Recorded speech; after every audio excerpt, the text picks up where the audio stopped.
YCP నేత సజ్జల రామకృష్ణారెడ్డి నెల్లూరు జిల్లాకు వెళ్లి కాకాణి గోవర్ధన్ రెడ్డిని కలుసుకున్నారు.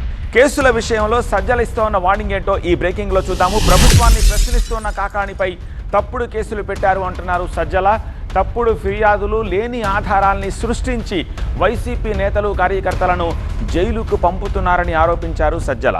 రెడ్ బుక్తో వైసీపీని బలహీనం చేయాలనుకుంటే కుదరదంటున్నారు ఆయన. చంద్రబాబు అరాచక పాలనతోటి వైసీపీ మరింత బలపడుతుందని, మేము అధికారంలోకి వచ్చాక తప్పుడు కేసులు పెట్టలేమా అని ప్రశ్నించారు సజ్జల.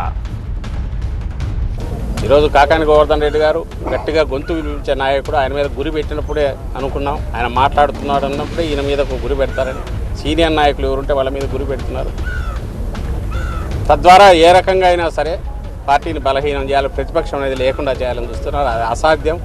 ఎస్, 2 నెలలు అందరం పోవచ్చు. వాళ్ళు ఎవరి మీద, అందరి మీద కేసులు ఉన్నాయి, ఎప్పుడైనా పోవచ్చు. అంతకుమించి చేసుకోగలిగేది ఏంటి? ఇప్పుడు అదేదో ఒక నటి ఆమె కేసు పోలీస్ ఇన్వెస్టిగేషన్ అయిపోయి ఆ కేసు ఉండగానే ఆమె కంప్లైంట్ తీసుకొని ఇంకొక కేసు బుక్ చేసి ఆల్రెడీ ఒక ఐపీఎస్ అతను, రిటైర్డ్ అతను ఇదే అయిపోయాడు. ఇప్పుడు డీజీ స్థాయి అధికారి జైల్లో ఉన్నాడు. నిన్న బెయిల్ వచ్చింది.